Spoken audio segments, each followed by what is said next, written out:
Everyone, welcome to my channel Suma Girish. మొన్న Sunday మేము ఒక స్పెషల్ ప్లేస్కి వెళ్ళామన్నమాట. చాలా రోజుల నుంచి నేను వెయిట్ చేస్తున్నాను అక్కడికి వెళ్ళాలని. బట్ ఫైనలీ మొన్న సండే వెళ్ళాము. యాక్చువల్లీ సాటర్డే వెళ్దాం అనుకున్నాం, ఫుల్ రష్ ఉంటుందని చెప్పి సండే వెళ్ళాము. ఓలా ఆటో బుక్ చేసుకొని మార్నింగ్ 10 o'clock కల్లా స్టార్ట్ అయ్యాము. దానికి కూడా టైమింగ్స్ ఉంటాయి ఆ ప్లేస్కి. మార్నింగ్ 7 to 12 ఉంటుందంట. ఇంకా ఈ లోపలే వెళ్దామని చూడండి ఎక్కడికి వెళ్ళాము. Birla Mandir. Oh my god, ఎంత బాగుందో, ఎంతో ప్రశాంతంగా ఉందో. ద పీస్ఫుల్ ప్లేస్ అనమాట. ఇలాంటి టెంపుల్స్ అన్నీ కూడా నేను మూవీస్లో చూడడం తప్పించి ఎప్పుడు డైరెక్ట్గా చూడలేదు.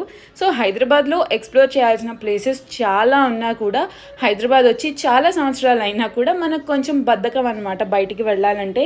బట్ ఫైనల్లీ ఇక్కడికైతే వచ్చేసాము. లోపలికైతే ఫోన్స్ అలౌ చేయలేదు, కానీ చాలా బ్యూటిఫుల్ స్పాట్స్ ఉన్నాయి. ఫస్ట్ టైం కదా చూడడం, చాలా ఎగ్జైట్ అయిపోయాను అనమాట నేనైతే. అండ్ బయటికి రాగానే కొన్ని పిక్చర్స్ అయితే క్లిక్ చేసుకొని బయట ఒక స్టాల్స్ కూడా ఉన్నాయి. ఆ స్టాల్స్లోకి వెళ్తే ఒక్కటి చూసినా 1000 పైనే ఉన్నాయి. 1000 లోపల ఏమీ లేవన్నమాట. అంత కాస్ట్గా ఉంది. ఒక చిన్న వెంకటేశ్వర స్వామి బొమ్మ కూడా 1500, 1800 అలా ఉంది.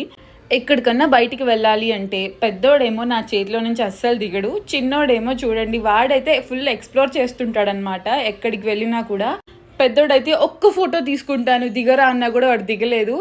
సో నెక్స్ట్ సంగీ టెంపుల్కి వెళ్ళాలని ప్లాన్ అనమాట. సంగీ టెంపుల్కి వెళ్తే అది కూడా డెఫినెట్గా షూట్ చేసి వ్లాగ్ పోస్ట్ చేస్తాను. కరెక్ట్గా 11:50కి మేము బయటకు వచ్చాము. 12 o'clockకి గేట్స్ క్లోజ్ చేశారు. మళ్ళీ ఆఫ్టర్నూన్ 2 PM నుంచి నైట్ 9 PM వరకు టెంపుల్ ఉంటుందంట. సో అక్కడ నుండి ఒక ఓలా ఆటో బుక్ చేసుకొని ఇంటికి వచ్చేసాము. ఈవినింగ్ టైమ్స్ వెళ్తే ట్యాంక్ బండ్ దగ్గరకు కూడా వెళ్ళొచ్చు, కానీ మేము వెళ్ళింది ఆఫ్టర్నూన్ కాబట్టి కుదరలేదు. Please subscribe.